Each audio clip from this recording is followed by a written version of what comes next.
نحمد الله العظيم نصلي ونسلم على الرسول الكريم أما بعد فقد قال الله سبحانه عز وجل في كلامه القديم والفرقان الحميد أعوذ بالله من الشيطان الرجيم بسم الله الرحمن الرحيم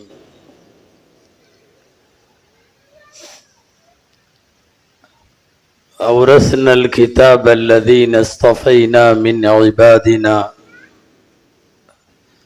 صدق الله العظيم وقال رسول الله صلى الله عليه وسلم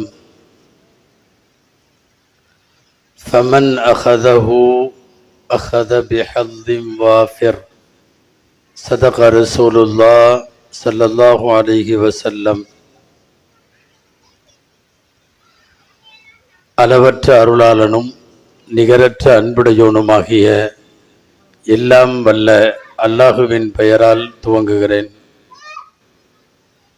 அருமை நாயகம் முஹம்மதுர் ரசூலுல்லாஹ் ஸல்லல்லாஹு அலைஹி வஸல்லம் அவர்களின் மீதும் நற்பாக்கியங்கள் நிறைந்த அவர்களுடைய உம்மத்தின் மீதும்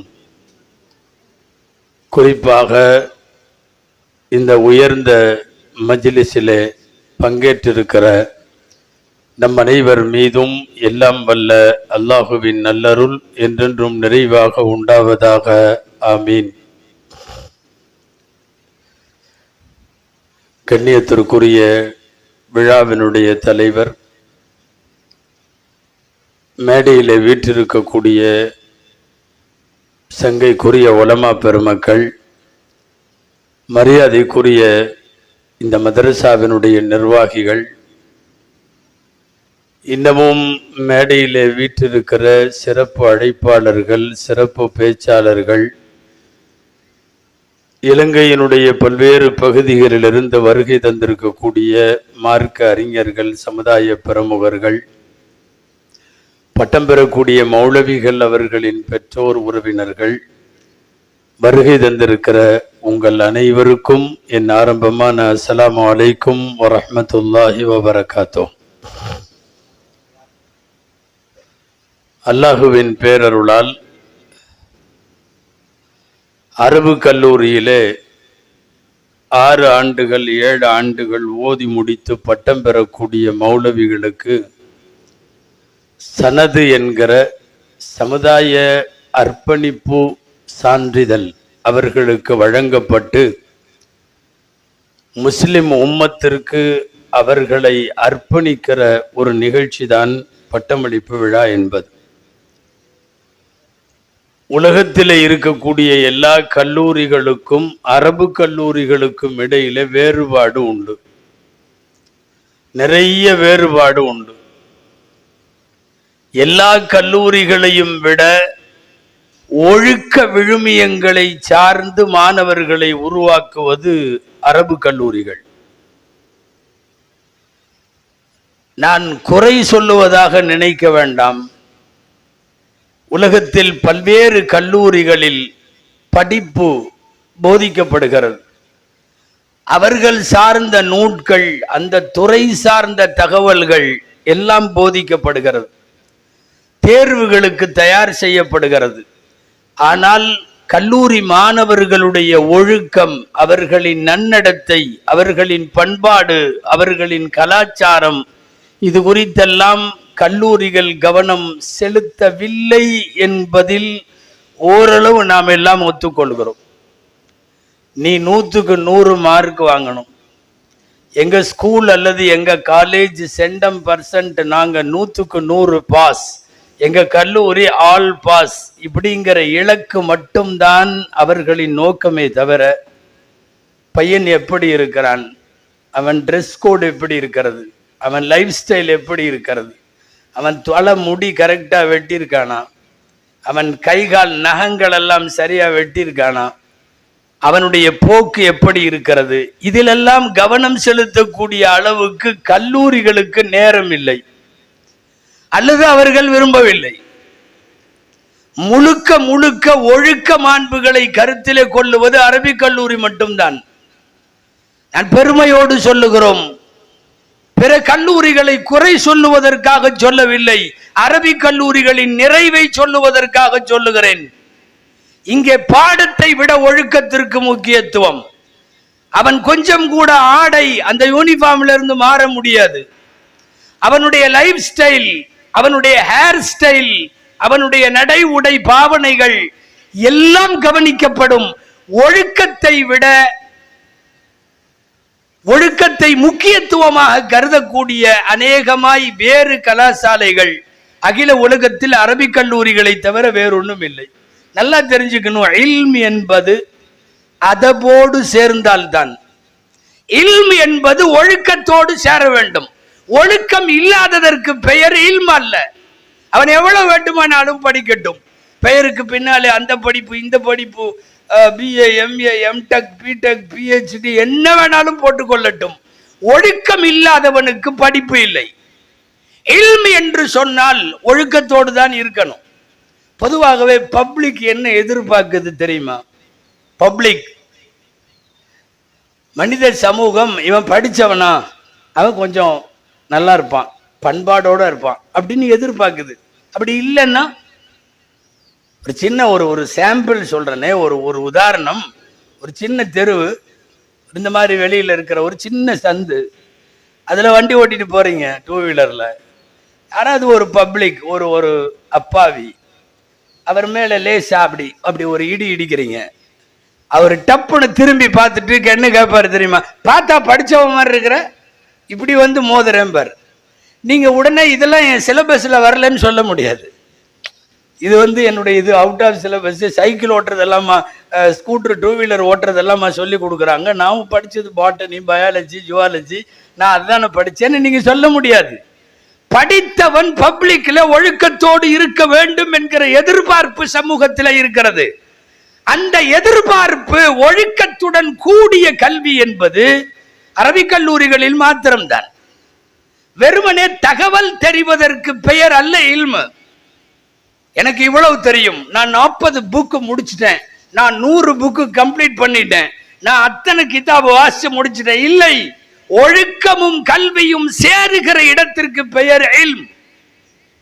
ஒழுக்கம் இல்லாததற்கு பெயர் இல்ம் அல்ல, வெறும் தகவல் அல்ல. the purpose of education, கல்வியினுடைய நோக்கம் என்பது வெறுமனே is not information, தகவல் அல்ல. எனக்கு இவ்வளவு தெரியும், எனக்கு எல்லாம் தான் தெரியும். ஆடு மாடு கூட தெரியும்.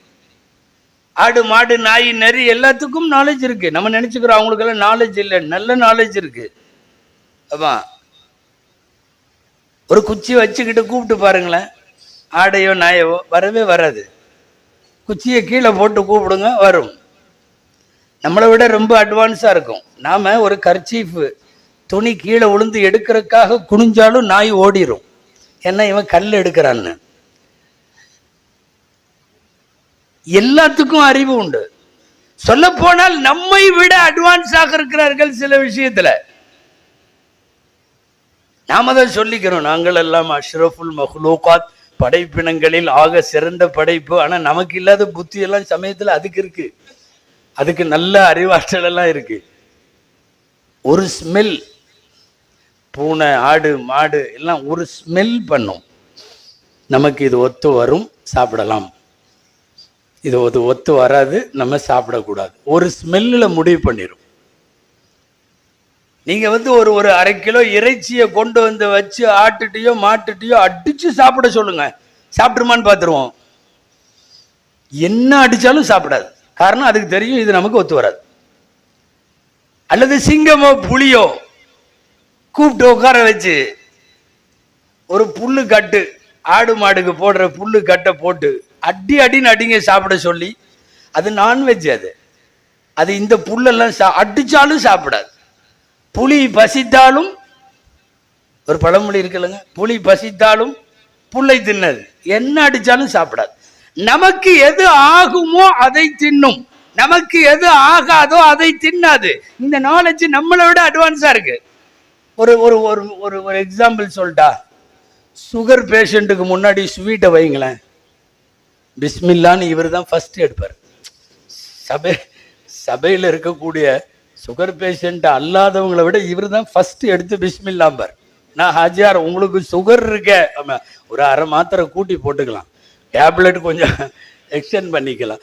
ஒரு ஒரு ஸ்மெல்லில் இது நமக்கு ஒத்து வராதுன்னு சொன்னா கடைசி வரைக்கும் சாப்பிடாது, கடைசி வரைக்கும் சாப்பிடாது. முதல்ல இந்த ஸ்மெல்லிலேயே புரிந்து கொள்ளக்கூடிய ஞானம் நம்மள்ட்ட இருக்கா? நம்மளும் எதையோ எடுத்து இப்படி இப்படின்னு மோந்து மோந்து பார்க்குறோம், ஒன்றும் தெரிய மாட்டேங்குது. சரி பிஸ்மில்லான்னு சாப்பிட்டு பார்க்கலான்னு சாப்பிட்டு பார்த்து 3 நாள் பேதியானதுக்கு அப்புறம் தான் நமக்கு புரியுது இது ஆகாது. நம்மளை விட அவர்களுக்கு புரிகிறதே. எனவே வெறுமனே தகவல் என்பது, அறிவாற்றல் என்பது, நிறைய நாலேஜ் நான் தெரிஞ்சு வச்சிருக்கேங்கிறதுக்கு பேரு இல்ம அல்ல. அப்படியானால் விலங்குக்கும் இல்மு இருக்கிறதுன்னு வந்துடும். அப்ப விலங்குக்கு இல்மு இல்லை, இவர்களுக்கு இல்மு இருக்கிறது. ஒரே ஒரு வேறுபாடு தான், அல் இல்மு மஅல் அதப், மல்லா இல்ம லஹு மல்லா அதப லஹு வலா இல்ம லா இல்ம லஹுன்னு சொல்றோம்ல. கல்வி என்பது ஒழுக்கத்தோடு சார்ந்தது. ஒழுக்கம் இல்லை என்றால் அது கல்வியாகவே எடுத்துக்கொள்ளப்படாது. நிறைய மிருகங்களுக்கு இருக்கிற அறிவாற்றல் நமக்கு இல்லைங்க. உலகத்தில் பிரபலமான இந்தியாவினுடைய, நார்த் இந்தியாவினுடைய புகழ்பெற்ற ஆலிம் காரி தயீப் சாப் ரஹ்மத்துல்லாஹி அலைஹி, காரி தயீப் சாப் அவங்க குத்துபாத்தில் அவங்க எழுதியிருக்கிறாங்க. இங்கே நிறைய பேர் தேவபந்தில், சஹாரன்பூரில் ஓதனவங்கெல்லாம் இருக்கிறாங்க. காரி தயீப் சாப் எழுதுறாங்க, ஒரு கிராமத்தில் நடந்த ஒரு உண்மை கதை எழுதுறாங்க. என்ன உண்மை கதை தெரியுமா? இந்த குரங்கு ஒரு ஊரில் நிறைய சேட்டை பண்ணுது, நிறைய குறும்பு சேட்டை. குரங்குன்னாவே குறும்பு இருக்கும். அது மேலே மலை, உங்கள் ஊர் மாதிரி தான், மலையகம் மாதிரி. எங்கேயோ மலையில் குரங்கெல்லாம் இருக்குது. காலையில் 10 மணிக்கு எல்லாம் ஊருக்குள்ளே அப்படியே வந்து இறங்குது. எல்லாம் ஒரே சேட்டை செய்யுது. துணியை பிடிச்சி இழுக்கவும், அதை பிடிச்சி செய்யவும், குழந்தைய கடிக்கவும், நிறைய எக்கச்சக்கமான குறும்பு சேட்டைகள். பார்த்துட்டு ஊருக்காரங்கெல்லாம் ஒரு மஷூரா பண்ணாங்க, இந்த குரங்கு எல்லாம் ஒழிக்கணும், டெய்லியும் ஊரில் வந்து பிரச்சனையாக இருக்குது, என்ன பண்ணலான்னு மஷூரா பண்ணான். கடைசியில் மஷூராவில் என்ன முடிவாச்சுன்னா, விஷத்தை கலந்து ரொட்டி சுட்டு வச்சுருவோம், ரொட்டி ரெடி பண்ணி வச்சுருவோம். எதெல்லாம் சாப்பிடுதோ அத்தனையும் மூத்தா போயிடும், குரங்கு பூரா, நம்ம நிம்மதி ஆயிடலாம். சரின்னு சொல்லிட்டு எல்லாம் ரொட்டி சுட்டு வச்சுருக்கான். நான் சொல்கிறது எங்கள் ஊரில் உங்கள் ஊரில் நடந்ததில்லை. காரி தயீப் சாப் சொல்கிறாங்க, ஒரு கிராமத்தினுடைய உண்மை கதை. அப்போது ரொட்டி சுட்டு வச்சுட்டானுங்க, அங்கே அங்கே அங்கே அங்கே எல்லா பக்கம் ரொட்டி. குரங்கு வந்த உடனே சாப்பிட்றதுக்கு தோதுவா காலையில். அது மேலேருந்து அப்படியே இறங்குச்சு ஒரு ஜமாத்தா. ஆமாம், காலையில் இறங்கின உடனே இந்த தலைமை குரங்கு ஒன்று இருக்குது, நம்ம தான் கட்டுப்பாடு இல்லாமல் இருக்கோம். அவங்கெல்லாம் கரெக்டாக ஒரு லீடர், ஒரு கட்டுப்பாடு, ஒரு அமீர் சாப், ஒரு ஜமாத், எல்லாம் கரெக்டாக இருக்குது. அந்த தலைமை குரங்கு பார்த்துச்சு, எங்கே பார்த்தாலும் ரொட்டி, எல்லா பக்கம் ரொட்டி, சம்திங் ராங், என்னமோ நடக்குது. கேட்டால் கூட தரமாட்டானுங்க. அடா இன்னைக்கு சுட்டி எல்லா பக்கம் வச்சிருக்கானுங்க, திரும்பின இடமெல்லாம் என்னமோ இருக்குது.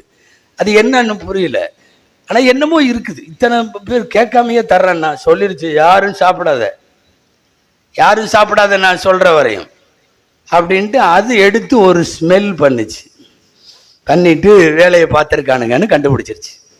நாம் மோந்து பார்த்தா தெரியாது, அவங்களுக்கு அல்லாஹ் கொடுத்த ஞானம். நம்ம சொல்கிறோமே பெரிய அஷ்ரஃபுல் மக்லூகாத்துன்னு, அவங்களுக்கும் சில ஞானம் இருக்குது.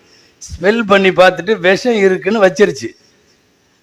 இது என்ன ஆச்சுன்னா, சாப்பிடாம எல்லாம் விடலை, சொல்லிச்சு, எல்லாம் என் பின்னாடி வாண்டுச்சு.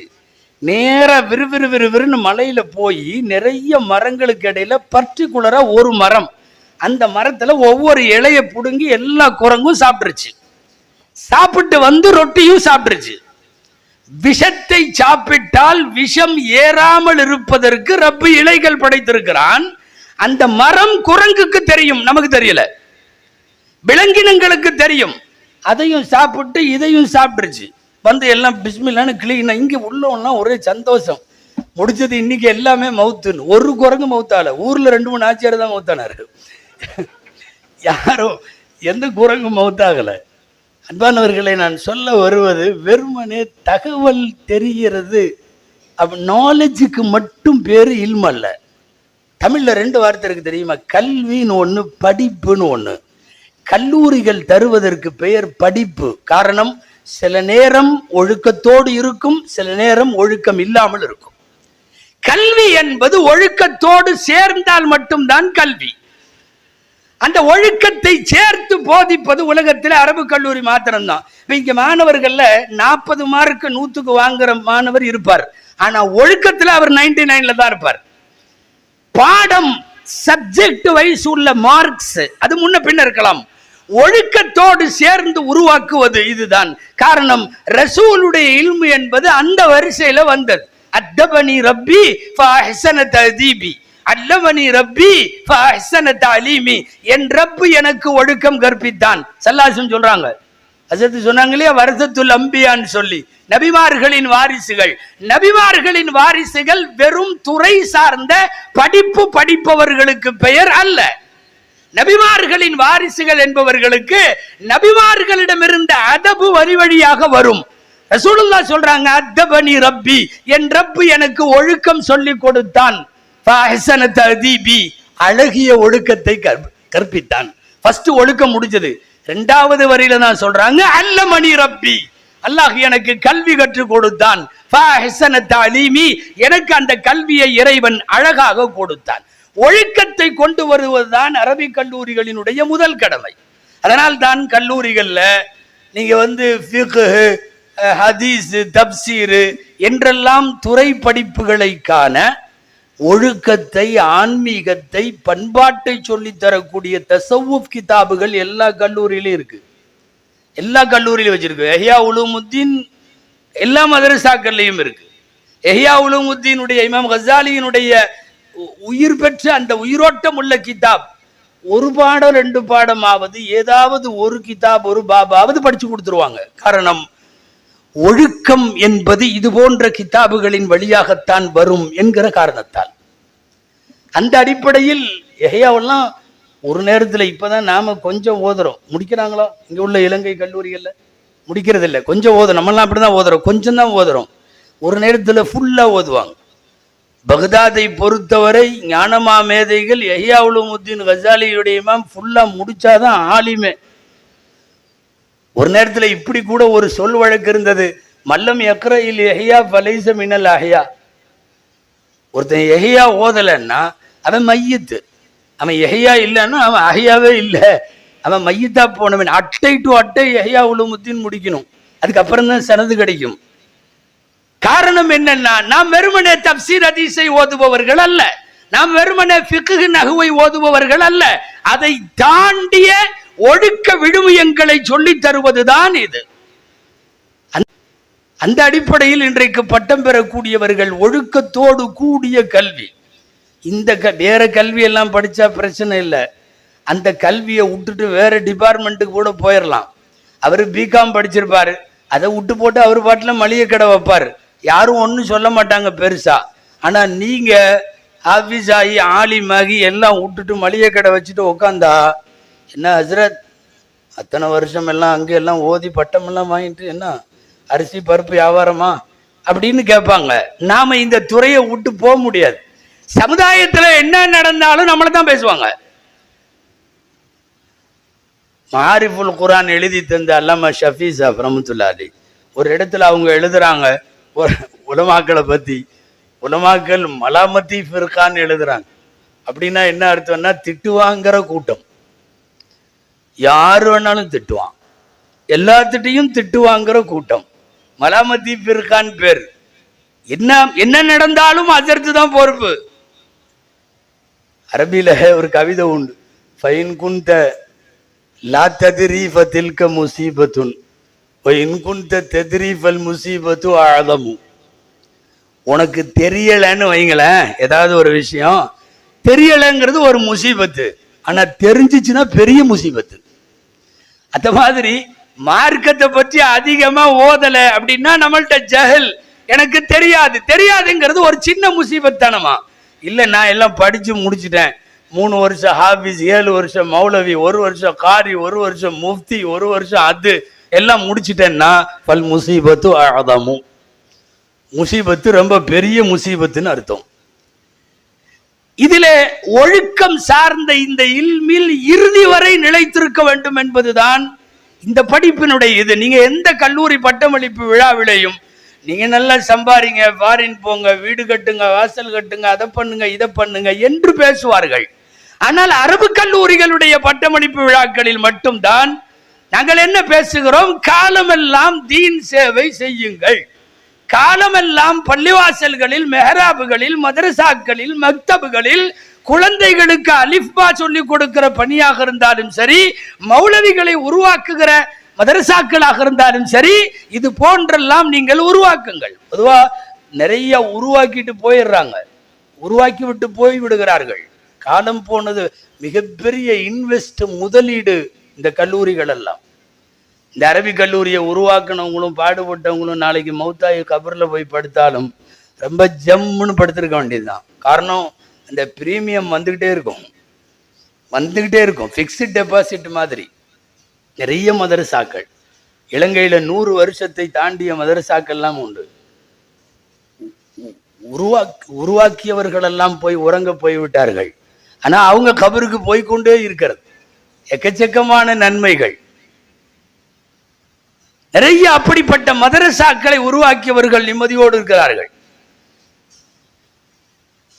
இதுக்கு முன்னாடி இங்க பக்கத்துல நாவலப்பட்டிக்கு வந்திருந்தேன். மொரானா புர்ஹானுத்தீன் சாஹிப் நபருல்லாஹு மர்கதஹு பெரிய ஸ்தாபனம் உருவாக்கிட்டு அவங்க போய் படுத்துட்டாங்க. பெரிய வருமானம் போய்கொண்டே இருக்கும், பெரிய வருமானம். இந்த மிஸ்பாஹியாவோ அல்லது இங்க இருக்கிற இலங்கையினுடைய மதரசாக்களோ நல்லா தெரிஞ்சுங்க, விவரமானவர்கள் லைஃபை என்ஜாய் பண்ணிட்டு போகல, அவர்கள் இன்வெஸ்ட் செய்கிறார்கள், முதலீடு செய்கிறார்கள். முதலீட்டிலேயே ஆகப்பெரிய முதலீடு என்ன தெரியுமா? அரபி கல்லூரிகளை உருவாக்குவது, ஹாஃபிஸ்களுடைய ஹிஃப்ஸ் மதரசாக்களை உருவாக்குவது, அங்கிருந்து புறப்படுகிற ஆலிம்களும் ஹாஃபிதுகளும் உலகத்திலே பணியாற்றுகிற காலம் எல்லாம். நீங்கள் இங்க மிஸ்பாயின்னு பட்டம் வாங்கிட்டு போலாம், எந்த நாட்டுல எந்த மூலையிலையாவது உட்கார்ந்து ஒரு குழந்தைக்கு அல்ஹம்துலில்லாஹி ரப்பில் ஆலமீன்னு சொல்லி கொடுக்கும் போது மிஸ்பாஹியாவை உருவாக்கியவர்களின் கபர்களுக்கு நன்மை போய்விடும், நிச்சயமாக போய்விடும். அந்த அடிப்படையில் காலம் பூரா இதுல இருக்கணும்னு சொல்றோம். இது ரொம்ப கஷ்டமானது. காலம் பூரா இதுல இருக்கணும். எனக்கு முன்னாடி யாரோ சொல்ற மாதிரி தொப்பி போயிருச்சு, தாடி போயிருச்சு, அப்படியெல்லாம் நம்ம போக முடியாது. தாடி போக முடியாது, தொப்பி போக முடியாது. நம்ம அடையாளத்துல இன்னொருத்தரும் வர முடியாது. சும்மா எல்லாம் அபா போட்டு இப்படி சாயா போட்டு இப்படி துண்டு போட்டவங்க எல்லாம் அஜரத் ஆயிட முடியுமா? தலப்பா கட்டினவங்க எல்லாம் ஆயிட முடியுமா? அதெல்லாம் முடியாது. ஒருத்தர் இருந்தாரு, அப்துல் ரஹ்மான் இப்னுல் காசிம் ரஹிமகுல்லா, மாலிகி மதுஹபுடைய பெரிய சட்ட மேதை. ஒரு 12 வயசு இருக்கும், 12-15 வயசுக்குள்ள. அவங்க வாப்பா கவர்னர். எல்லாத்தையும் கவர்னரை சந்திக்கிறதுக்கு உலமாக்கெல்லாம் வருவாங்க. அந்த காலத்துல வர்ற உலமாக்களுக்கு என்ன அடையாளம் தெரியுமா? பெரிய தலப்பா, 7 முழ தலப்பா, இந்த அபாயா தோப்பு போட்டிருப்பாங்க, கழுதையில வருவாங்க, நாட்டு கழுதை. இதுதான் அடையாளமே. அந்த காலத்துல ஆலிம் அப்படின்னா என்னன்னா, சனது வாங்கிலாம் பார்க்க வேண்டியதில்லை, கழுதையில வர்றாரு, அபா போட்டிருக்காரு, பெரியோர் தலப்பா கட்டியிருக்காரு, ரைட், அவர் ஆலிம். இந்த பையனுக்கு ஒரு ஆசை, ஆலிம் ஆகணும்னு. நிறைய பேர் ஆலிம் மாதிரி ட்ரெஸ் போட்டு ஆலிம் மாதிரியே டெவலப் பண்ணிட்டே இருப்பாங்க. நல்லா விசாரிச்சு பார்த்தா தான் தெரியும், ஆலிமா இருக்காது. இந்த பையன் ஒரு அபா எடுத்து போட்டார், ஒரு பெரிய ஒரு தலப்பாவை எடுத்து கட்டிக்கிட்டார். கழுத மேல அங்க யாரோ வந்து நிறுத்தி இருந்து பார்க்கிங் பண்ண ஒன்னு எடுத்துக்கிட்டு கிளம்பிட்டார் பிஸ்மில்லான்னு. ரோட்ல இப்படி போயிட்டே இருந்தார்ல, ஒரு அம்மா இப்படி கையை காட்டுச்சு. இந்த ட்ரெஸ் எல்லாம் மாற்ற தெரிஞ்ச பையனுக்கு, தலப்பாவெல்லாம் கட்ட தெரிஞ்ச பையனுக்கு இந்த விஷயத்தை யோசிக்கல. என்னன்னா, அந்த காலத்துல ஆலிம்ஷா இந்த மாதிரி கெட்டப்ல போனா வழியில யாரு வேணாலும் இப்படி நிறுத்தி மசாயில் கேட்பாங்க. நம்ம இப்ப லிப்ட் கேட்கிறோம்ல, அந்த மாதிரி இப்படி நிறுத்தி ஏதாவது மசாலா கேட்பாங்க. அந்த மாதிரி ஒரு பொம்பளை இப்படி நிறுத்திருச்சு. இவர் வண்டியை நிறுத்திட்டாரு, நடுங்குது கை காலெல்லாம். என்ன கேட்குமோ என்னவோ, என்ன ஆலிம் அல்ல, இது போலி ஆலிம். அந்த அம்மா கேட்டுச்சு, அல் முஸ்தஹாலத்து கைஃப துஸல்லி, அல் முஸ்தஹாலத்து கைஃப தஃஅலு ஃபீ ஸலாத்திஹா. இந்த தாறுமாறான இரத்தப்போக்கு உடைய பெண் எப்படி தொழுகுவாள் சொல்லிட்டு இருந்த விஷயம். ஆலிமை போல் வேடம் போட்ட அந்த சிறுவன்ட்ட கேட்டாங்க. என்ன கேள்வினா, மாதவிடாய் என்கிற பெண்களின் அசுத்தம் சரியான முறையில இல்லாம வராம தாறுமாறான இரத்தப்போக்கு உள்ள ஒருவள் எப்படி தொழுகுவாள்? இவர் மனசுல நினைச்சாரு, சரியா வர்றவங்க எப்படி தொழுகணும்னாவே எனக்கு தெரியாது, இதுல சரியில்லாம வர்றவங்க தொழுகிறதுன்னா எப்படி? அப்புறம் கடைசியில பையன் வாய் திறந்து உண்மையை சொல்லிட்டாரு, நான் ஆலிம் இல்லை, கெட்டப்ப மட்டும் ஆலிம் மாதிரி இருக்கும், இந்த தலப்பா, இந்த அபா, இந்த கழுதை இதெல்லாம்னு சொன்ன உடனே அந்த அம்மா, அந்த காலத்துல எல்லாம் கல்வி ஞானம் உள்ளவங்க, அந்த அம்மா எவ்வளவு விவரமா இருந்திருக்கும். அந்த அம்மா அழகா ஒரு வார்த்தை சொல்லுச்சு, ஓ அப்படியா, பகலத்துன் தற்கபு பகலத்தன், ஒரு கழுதை இன்னொரு கழுதை மேல போகுதா, அது எனக்கு தெரியல. பகலத்துன் தற்கபு பகலத்தன், ஒரு கழுதை இன்னொரு கழுதை மேல போகுதா, எனக்கு இது தெரியாம போயிருச்சேன்னு அன்னைக்கு முடிவு பண்ணாரு, கழுதை மேல இனிமேல் ஏறுறதில்லை. நேரா போய் மாலிக் ரஹ்மத்துல்லாஹி அலைஹி உட்கார்ந்தார். 20 வருஷம் ஓதுனார். 20 வருஷம். மிகப்பெரிய மாலிக் மதுகபினுடைய சட்டமேதை. இன்னைக்கு மாலிக் இமாமுக்கு அடுத்து அந்த மதுகபினுடைய முஃப்தாபிகியான அக்வாலுகள் எல்லாம் இவருடையது. அப்துல் ரஹ்மான் இப்னுல் காசிம் ஒரு நேரத்தில் ஆலிம் மாறி வேஷம் போட்ட பெருமகன். இன்னைக்கு மாலிக் மதுகபினுடைய எந்த கிதாபை வேண்டுமானாலும் நீங்கள் திறந்து பாருங்கள், இவர் சொல்லும் கருத்தும் அபிப்பிராயமும் இவருடைய சிந்தனையும் பதிவு செய்யப்படாமல் ஒரு கிதாபு கூட இல்லை. நான் சொல்ல வருவது, காலமெல்லாம் இந்த கோலத்தை நாம் களைய முடியாது. தாடியை எடுத்து விட்டு ஒரு ஆலிம் வாழ முடியாது. அவன் தொப்பியோ தலைப்பாகையோ எல்லாம் கலற்றி விட்டு நான் ஆலிம் என்று சொல்ல முடியாது. சொன்னால் இந்த சமுதாயம் ஏற்றுக்கொள்ளவும் செய்யாது. இந்த பாவனைகள், இந்த ஒழுக்க போதனைகளோடுதான் ஒரு ஆலிம் பயணிக்க வேண்டும். ஒன்றும் பிரச்சனை இல்லை. நான் பட்டம் வாங்குற ஆலிம்களுக்கு சொல்றேன், துனியால யாரையும் அண்ணாந்து பார்த்து அவங்கெல்லாம் நல்லா இருக்காங்கன்னு நீங்க நினைக்கவே வேணாம். எவ்வளோ பெரிய கோடீஸ்வரனா இருக்கட்டும், நினைக்கவே வேணாம். அல்லாஹுவையும் ரசூலையும் உள்ளத்திலே ஏந்தி இருக்கிற, அவன் கல்வியை 10 வருஷம் சுமார் ஓதி இருக்கக்கூடிய, ஒரு 10 வருஷம் ஓதுகிற ஆலிம் அதற்கு பிறகு 50 வருஷம் போய் எங்காவது பள்ளிவாசலில் மதரசாவில் பணி செய்கிறார். ரப்பு மறுமையில எழுப்பி நான் கொடுத்த ஆயுள்ள நீ என்ன செஞ்சேன்னு கேட்டா ஆலிம் பதில் சொல்லுவார், 10 வருஷம் உன்னை பத்தி ஓதுனேன், 50 வருஷம் உன்னை பத்தி மெம்பர்லையும் மேராப்லையும் சொன்னேன், அதுக்கப்புறம் நீ கூப்பிட்ட நான் வந்துட்டேன், முடிச்சது பதில். அன்பானவர்களே, யாரையும் அண்ணாந்து பார்க்க வேண்டுகிற அவசியம் துன்யாவில் ஆலிம்களுக்கு வேண்டாம். சம்பளம் கொஞ்சம் கம்மி, ஹஜரத் எல்லாம் சொன்ன மாதிரி. ஆமா, 4 லட்சம் ரூபா சம்பாதிக்கிற அளவுக்கு, இலங்கை மணி சம்பாதிக்கிற அளவுக்கெல்லாம் ஆலிம்கள் இல்லை. ஒன்றும் பிரச்சனை இல்லை, பரவாயில்ல, நிம்மதியா இருக்கு. ஜம்முன்னு இருப்பார் ஆலிம் ஷா, சும்மா ஒயிட் அண்ட் ஒயிட்ல ஃபர்ஸ்ட் கிளாஸா, எந்த கவலையும் இல்லாம பள்ளிவாசல் இப்படி படுத்தா 5வது நிமிஷம் கொரட்டை உருன்னு. இங்க எத்தனை கோடீஸ்வரங்க தெரியுமா? 5-6 மாத்திரை, யாரும் கோவிச்சு கூடாது, நான் சில பேர்த்த சொல்றேன், பூரா மாத்திரை போட்டு பூரா முழுங்கிட்டு உலாத்திட்டு இருக்காரு, உலாவராரு, தூங்கலை. இங்க ஒரு மாத்திரையும் வேணாம். காரணம் பைசா அதிகமா இல்லை, லெஸ் லக்கேஜ் மோர் கம்ஃபர்டபுள். கொஞ்சம் சுமை கம்மியா, லக்கேஜ் கம்மியா இருந்தா ஜர்னி ரொம்ப கம்ஃபர்டா இருக்கும். அந்த மாதிரி ஜம்முன்னு ஹஜரத் ஆச்சியார் வருவார், பெரிய கோடீஸ்வரனா இருப்பார், தூக்கமே வர்றதில்லை, உறக்கமே வர்றதில்லை. நைட்டு ரொம்ப நேரம் ஆனாலும் என்னமாச்சு ஓதறக்கு இருந்தா சொல்லுங்க, அதை ஓதுனா நான் தூங்கிடுற மாதிரி. இந்த மாதிரி இப்போ நான் சமீபத்தில் நிறைய கேட்குறாங்க. சரி, நம்ம ஏதாவது ஒரு செலவாத்தை சொல்லி, இந்த செலவாத்து இல்லாமல் சரியில்லாமல் இதை நீங்கள் 101 தடவை ஓதுங்க. இல்லைன்னா கொஞ்சம் பலமாக ரொம்ப நாளாக இந்த வியாதியில் இருக்கிறவர்கிட்ட ஒரு 300 தடவை இல்லாட்டி 500 தடவை நீங்கள் ஓதுங்க, தூக்கம் வந்துடும். 500 தடவை ஓதுனா யாருக்கா இருந்தாலும் வந்துடும்ல. அந்த தைரியத்தில் 500 தடவை ஓதுங்க, தூக்கம் வந்துடும்னு அனுப்பிச்சுட்டு இஷாவுக்கு பிறகு போறாருல, நைட்டு 1 மணிக்கு போன் பண்ணி அது முடிச்சிருச்சு, அப்புறம் என்ன ஓதுறது? தூக்கம் வரல. எத்தனை செலவாத்து ஓதி, எத்தனை மாத்திரை சாப்பிட்டு. அன்பானவர்களை, நான் சொல்ல வர்றது, நீங்கள் குறைவான சம்பளம் பெற்றாலும் ரப்பு நிறைவான வாழ்க்கை தந்திருக்கிறான், நிறைவான வாழ்க்கை தந்திருக்கிறான். அண்ணாந்து பார்த்து நம்மை விட அவர்கள் நன்றாக இருக்கிறார்கள். வலா தமுத்தன்ன ஐனைக இலா மா மத்தஅனா பி. குர்ஆன் சொல்லுகிறது, யாரையும் உயர்ந்து பார்க்காத, அண்ணாந்து பார்க்காத. இதுக்கு அடுத்த ஆயத்து என்ன தெரியுமா? இந்த வரிக்கு அடுத்தது, லா தமுத்தன்ன ஐனைக அடுத்தது, வலகத் ஆதைனாக சபஅம் மினல் மதானி வல் குர்ஆனல் அதீம். மகத்தான குர்ஆனை உனக்கு கொடுத்திருக்கிறேன், நீ ஏன் அண்ணாந்து அவனை பார்க்கிற?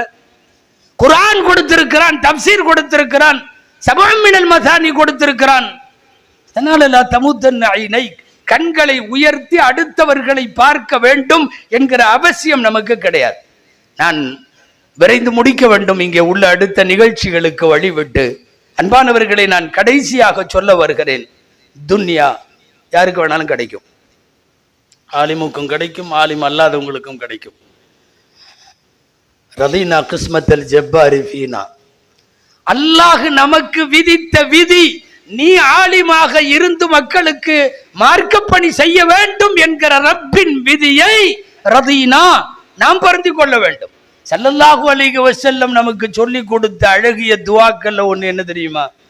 அல்லாஹும்ம லா தஜ்அலி துன்யா அக்பர ஹம்மினா வலா மப்லக இல்மினா. என்ன அற்புதமான துஆ!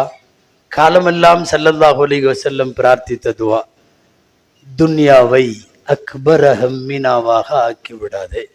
எங்கள் கவலையில பெரிய கவலையா காசு இல்லைங்கிற கவலையை எங்களுக்கு ஆக்கிராத. அதே மாதிரி நாங்க நிறைய ஓதி இருக்கோம், படிச்சிருக்கோம். வலா மபுலக இல்மினா, எங்கள் கல்வியினுடைய கடைசி மபுலக், அதனுடைய முக்கிய தூணாக காசை ஆக்கிவிடாது, துன்யாவை ஆக்கிவிடாது. எங்கள் கல்வி எங்களின் துன்யாவுக்கு காரணமாக வேண்டாம். எங்கள் கல்வி மனதில இருக்கக்கூடிய துன்யாவின் கவலைக்கு காரணமாக வேண்டாம். லா தஜ்அலி துன்யா அக்பர ஹம்மினா வலா மப்லக இல்மினா. எத்தனையோ முன்னோர்கள், உணவுக்கு கஷ்டப்பட்ட உலமாக்கள் உண்டு. உங்களுக்கு தெரியுமல்ல, நாமெல்லாம் நம்பிக்கொண்டிருக்கிற இமாமுல் ஆலம் அபூ ஹனீஃபா ரஹ்மத்துல்லாஹி அலைஹி, ஷாஃபி ரஹ்மத்துல்லாஹி அலைஹி, மாலிக் ரஹ்மத்துல்லாஹி அலைஹி, அஹ்மத் இப்னு ஹம்பல் ரஹ்மத்துல்லாஹி அலைஹி, எல்லாமே ஜெயிலுக்கு போனவங்க, எல்லாமே ஜெயிலில் இருந்தாங்க.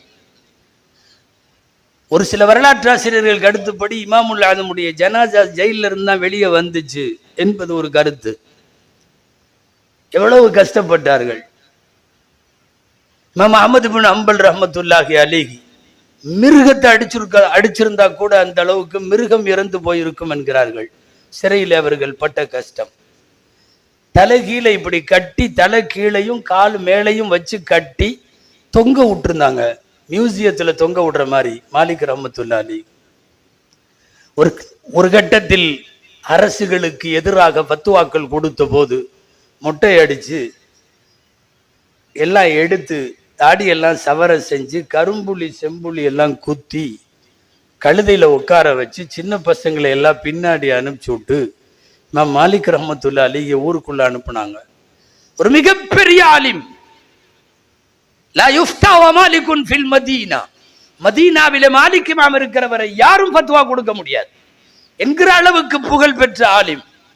கரும்புள்ளி செம்புள்ளி குத்தி ஊர் உலகத்தில் அனுப்புனாங்க. மல்லம் யஅரிஃபுனி ஃபஅரிஃபு அன மாலிக் இப்னு அனஸ். கழுதையில உட்கார்ந்து சத்தம் போட்டாங்க, அடையாளம் தெரியலன்னா தெரிஞ்சுக்கங்க, நான் தான் மாலிக் இமாம், என்னை இப்படி பண்ணிட்டாங்க என்று சொல்லிக் கொண்டே போனார்கள். கஷ்டங்களை சிரமங்களை அனுபவிக்காதவர்கள், சிறைக்கு செல்லாதவர்கள் எல்லாம் நம்மள்கிட்ட இல்லை. அதனால் உலமாக்கள் சிரமப்பட்டாலும் அது மிகப்பெரிய அளவில் அல்லாஹ்விற்காக என்கிற போது மகிழ்வாக அதை மடைமாற்றிக் கொள்ள முடியும். அந்த அடிப்படையில் பட்டம் பெறக்கூடிய மாணவர்களுக்கு ஒரே வரி சொல்லுவேன், கடைசி நிமிடம் ரூஹு பெறுகிற வரை தீனுடைய ஹிதுமத்திலேயே இருங்கள். அல்லாஹ் உங்களை மிகப்பெரிய அளவிலே நிச்சயமாக உயர்த்துவான். மட்டுமல்ல, உலகத்தினுடைய எந்த வனப்பையும் பார்த்துவிட்டு யாரையும் அண்ணாந்து பார்த்து உங்களை குறைவாக மட்டும் மதிப்பிடாதீர்கள். எல்லாம் வல்ல அல்லாஹ் அவனுடைய இல்மை, அவன் ரசூலுடைய கொடுத்த ஞானத்தை, ஷரியத்தை உங்களுக்கு வழங்கி இருக்கிறான். வல்லோன் அல்லாஹ்விடத்தில் துஆ செய்வோம். இன்றைக்கு மிஸ்பாஹி பட்டம் பெறக்கூடிய இந்த மாணவர்கள் மௌலவிகள் மட்டுமல்ல, இங்கே வருகை தந்திருக்கக்கூடிய எல்லா உலமாக்கள், இந்த நாட்டினுடைய அகிலத்தில் வாழுகிற ஆலிம்கள் எல்லாம் நிம்மதியோடு வாழவும், அல்லாஹ்வுடைய மார்க்கத்தை தங்களின் கடைசி மூச்சு உள்ள வரையிலேயும் உம்மத்திற்கு எடுத்து சொல்லவும், தாவா பணியில் தன்னை ஈடுபடுத்தி கொள்ளவும் அல்லாஹ் ஆலிம் பெருமக்களுக்கு தௌஃபீக் செய்வானாக என்கிற நல்ல துஆவை செய்து, குறிப்பாக இந்த மிஸ்பாஹியா மதரசா ஒரு மதரசா உருவாகுவதற்கு நிறைய பேருடைய அனுகூலமும் அவர்களின் ஒத்துழைப்பு வேண்டும். இங்கே பல்வேறு வியாபாரங்கள், வணிகர்கள், வள்ளல்கள், தனவந்தர்கள் எல்லாம் வந்திருக்கிறார்கள். இந்த மதரசாவிற்காக இதை உருவாக்குவதில் இதன் துவக்க காலத்தில் இருந்து இன்றைக்கு 25வது ஆண்டு வெள்ளி விழாவை கொண்டாடுகிற இந்த கல்லூரியை 25 வருடமாக தாங்கி பிடித்தவர்கள் எத்தனை பேரோ, இன்றைக்கு நிர்வாகிகளாக இருப்பவர்கள் முதல் உதவி செய்து கொண்டிருக்கிற எல்லோருக்கும் அல்லாஹ் துன்யாவிலும் ஆகிரத்திலையும் ஹைரு பரக்கத்திலையும் வழங்குவானாக என்றும் துஆ செய்து, 25வது சில்வர் ஜூப்ளியில இருக்கக்கூடிய இந்த கல்லூரி 100ஆண்டு விழா காணுகிற அளவுக்கு பெரிய அளவிலே வளர்ந்து சிறக்க செழிக்க அல்லாஹ் கிருபை செய்வானாக என்கிற நல்ல துஆவோடு நிறைவு செய்கிறேன். ஜஸாக்குமுல்லாஹு ஹைரா. وآخر دعوانا أن الحمد لله رب العالمين. السلام عليكم ورحمة الله وبركاته.